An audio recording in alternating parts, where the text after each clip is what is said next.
আমি সেই মেয়ে, বাসে ট্রেনে ট্রামে রাস্তায় যাকে আপনি রোজ দেখেন, যার শাড়ি, কপালের টিপ, কানের দুল আর পায়ের গোড়ালি আপনি রোজ দেখেন, আর আরো অনেক কিছু দেখতে পাওয়ার স্বপ্ন দেখেন। স্বপ্নে যাকে ইচ্ছে মতন দেখেন, আমি সেই মেয়ে।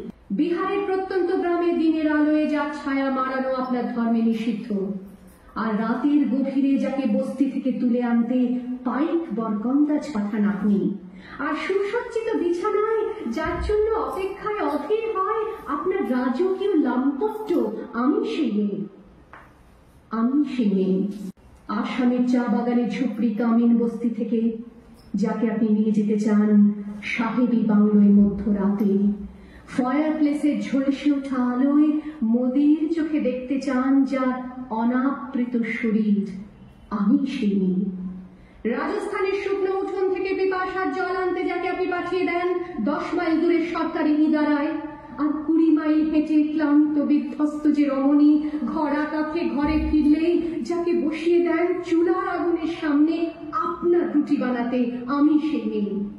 আমি সেই মেয়ে যাকে নিয়ে আপনি মগ্ন হতে চান গঙ্গার ধারে কিংবা ভিক্টোরিয়ার সবুজে কিংবা সিনেমা হলের নীল অন্ধকারে, যার চোখে আপনি এঁকে দিতে চান ছোট স্বপ্নের কাজল, আর ফুরিয়ে যাওয়া সিগারেটের প্যাকেটের মতো যাকে পথের দুপাশে ছুঁড়ে ফেলে আপনার ফুল সাজানো গাড়ি শুভ বিবাহ সুসম্পন্ন করতে ছুটে যায় শহরের পথে।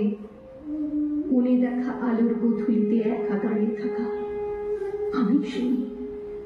আমি সেই মেয়ে, আমাকে দেবতাও যাকে ক্ষমা করেন না, অহংকার আর শক্তির দম্ভে যার গর্ভে রেখে যান কুমারীর অপমান, আর চোখের জলে কুন্তি হয়ে নদীর জলে ভাসিয়ে দিতে হয় কর্ণকে আত্মযোগে। আমি সেই মেয়ে।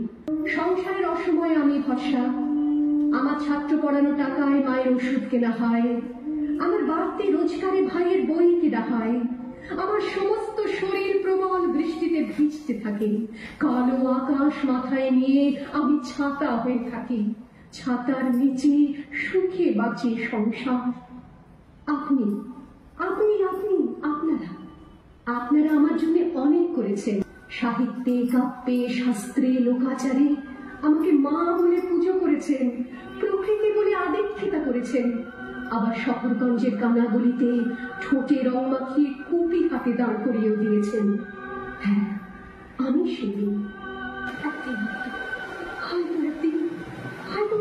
একদিন আমার সমস্ত মিথ্যে পোশাক ছুঁড়ে ফেলে দিয়ে আমি হয়ে উঠবো সেই অসামান্য মেঘের মতো থাকবে আমার গোলাপি, দু চোখে জ্বলবে ভীষণ আগুন, কপাল ঠিকরে বেরোবে ভয়ঙ্কর তেজ রশ্মি, হাতে ঝলসে উঠবে সেই খড়গ, দু পায়ের উপরে বেজে উঠবে রণদুন্দুভি, নৃশংস অট্টহাসিতে ভরে উঠবে আকাশ, দেবতারা আতঙ্কে স্তব্ধ হয়ে বলতে থাকবে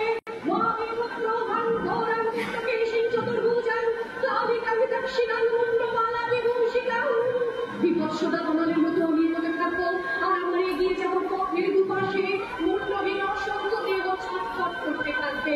সভ্যতার দেহ, প্রগতির দেহ, উন্নতির দেহ, সমাজের দেহ। হয়তো আমি সেই মেয়ে। হন্তুবা হন্তুবা।